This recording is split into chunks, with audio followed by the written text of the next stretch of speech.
Hello. I'm here to share a bit about my spiritual journey and my walk with God. I've had quite a few people ask me because on Instagram I am very known for working with spirits and working in the spirit realm. And my whole life has changed. My whole life has changed in this last year. I would say drastically. So, to just give a brief recap of how I was raised. I was raised kind of Christian. So, my mom went to church sometimes. She made it very clear that she did not know if everything was the truth that was preached in the Christian church. However, she relied on church to give her light, give her peace, give her assurance, give her a sense of community when she was struggling in life. My dad was basically agnostic. So I was raised in the church sometimes. I always had a very push and pull kind of relationship with God and with Jesus Christ, where sometimes I felt like I believed and sometimes I felt like I didn't. And because I went through so much in my life, I definitely connected trust and distrust to God specifically and to life specifically. And so when I found myself not trusting, that's when I separated myself. So essentially, in high school, I lived with my dad and I basically claimed agnostic. College, I claimed agnostic, and I started working in psychology. We're in the field of psychology, so in mental health. So I started working with foster youth. I was a crisis counselor for women in domestic violence and sexual assault. I volunteered for an anti-sex trafficking network here in Sacramento called the Grace Network. And I also was a youth peer mentor for youth with severe mental health. And it was during this time that I fell into a deep depression and almost went through with committing suicide. And it was during this time that I found spirituality. I remember I read one of Miriam Hassanah's, I think that's how you say her name, one of her tweets. And she was talking about the root chakra and how it connected to past lives. And so I did a channel and I tapped into that, and it was up from there. I spent years and years working with deities and spirits, doing ancestral work, channeling, communion. I pretty much led my life in accordance with the messages and the channels that I received, because I felt like that was what was real and that was what was true, until I found myself in countless situations of just chaos, danger, violence, poverty.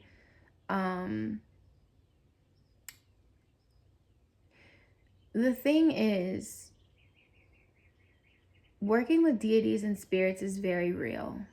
But when you choose to work with deities and spirits, you open certain doors and certain portals that you don't necessarily have control over.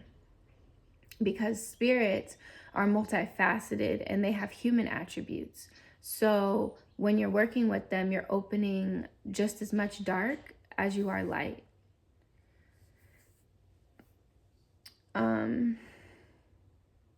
And so the chaos that manifests in your life is a direct correlation with the spirits that you're allowing into your vessel, into your mind, into your heart, into your body. I got to a point where after several pregnancy experiences, 2 abortions, 1 ectopic pregnancy, I mean, I moved out of the country to leave an abusive relationship. My life was in shambles.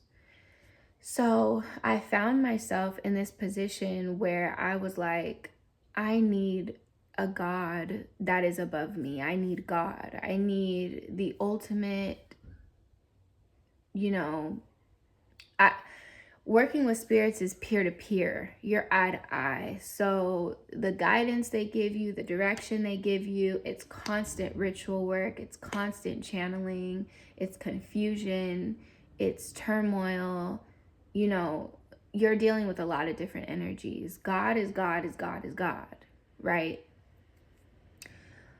So where I'm at now is understanding that Jesus Christ as a spirit, Christ energy, the attributes that are Christ energy is God, is peace, devotion, love, long suffering, sacrifice, selflessness, heart of a servant, softness, you know, all of the principles, commandments, morals that the Bible stresses are literally rules, guidelines, foundations for how we can be the best love embodied people that we can be. Jesus Christ ensures that. So I was looking at, okay, who am I as a person right now and who do I want to be? What spirit, energy, deity, God is going to get me to that place?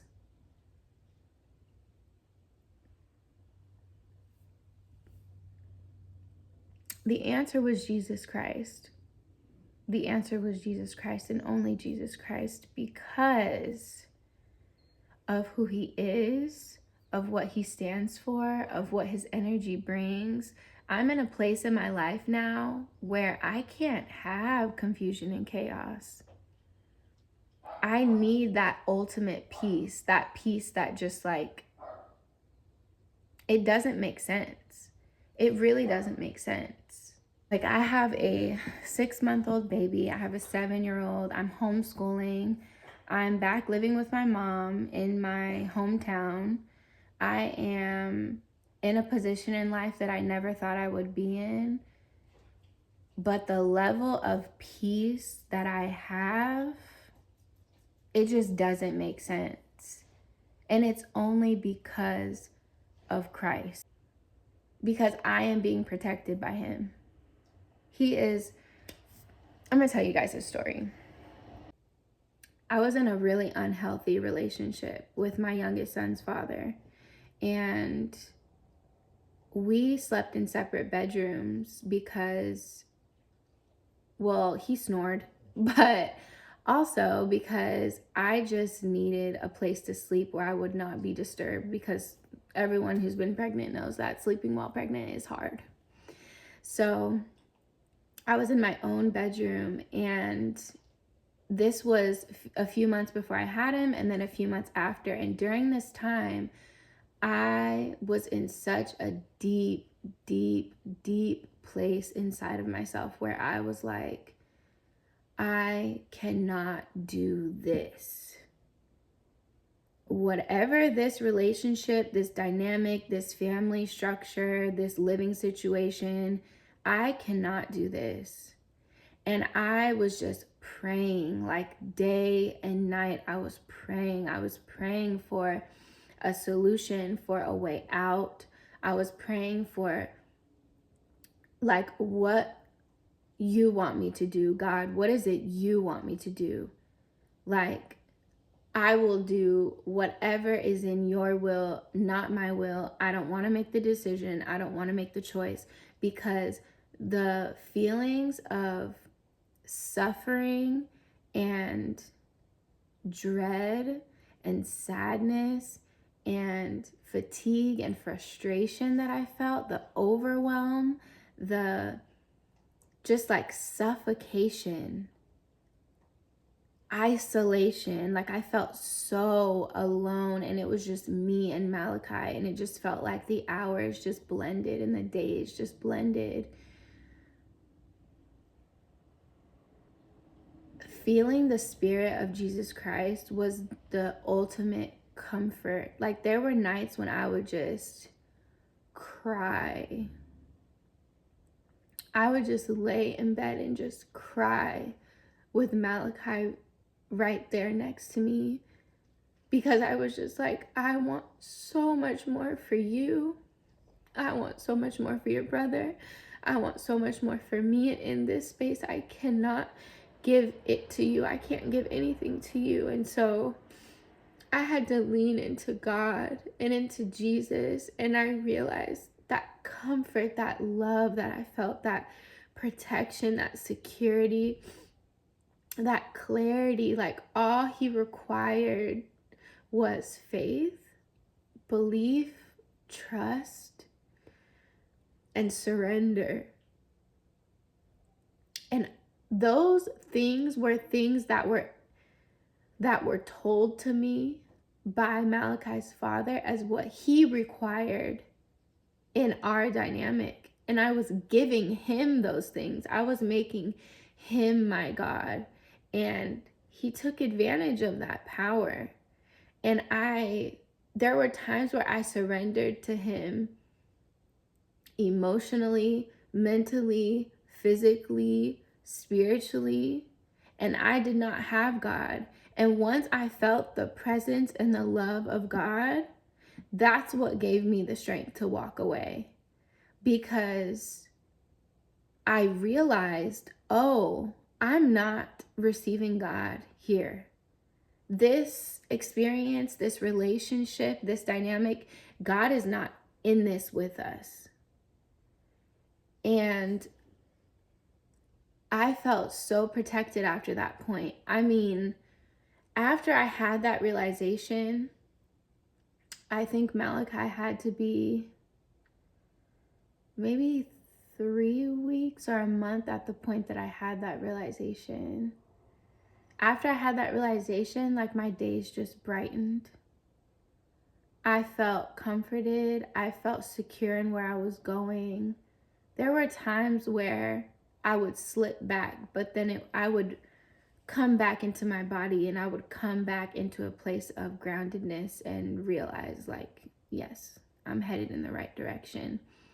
And you know when your intuition is going off and you're ignoring it. Okay. So finally finding that safe place and that safe haven with God and with Jesus Christ is what allowed me to leave. It's literally what said, yes, you have permission to go. Because a man that I choose for you would not be putting you through this. This would not be your reality. And when you feel my presence, you feel peace, you feel comforted. That's what you need to look for. And ever since moving here, that's what I felt.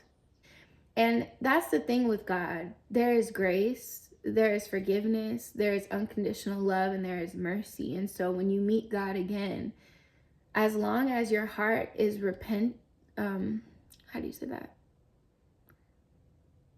As long as there's repentance in your heart and you desire to pour out or to give yourself, to surrender to God, your slate is wiped clean, and you can feel it. And this is what I mean. This is very difficult. This is a very difficult concept for me to explain verbally, because I've worked with spirits and because I've channeled, I take a similar approach in my relationship to God and Jesus Christ, building that relationship. So a lot of people look at Jesus Christ politically or religiously, and they tend to create boxes within that. Things we've heard about colonizers and white people and violence and et cetera, et cetera, et cetera. That's not the lens I'm coming from. I'm coming from the lens of genuinely establishing a friendship and a relationship with the Spirit of Christ and with the Spirit of God the Father. There is a relationship there. So when you come to him and you tell him, I'm not feeling very trusting of you right now. God, I need a place to put this down.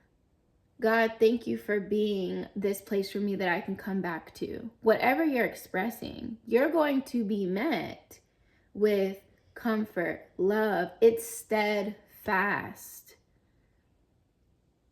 God doesn't require what spirits require.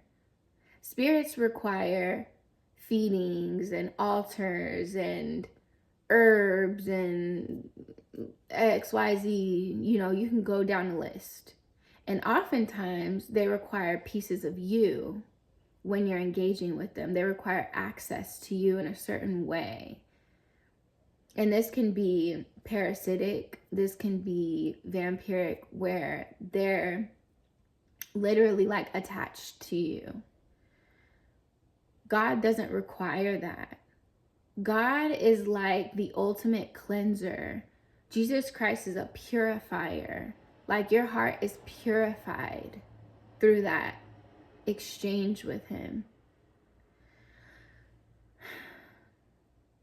So that's really where I am. You know, I believe that the mythology of Jesus Christ is what will save people, period. I don't know if you've ever heard the saying that our mythology is our science.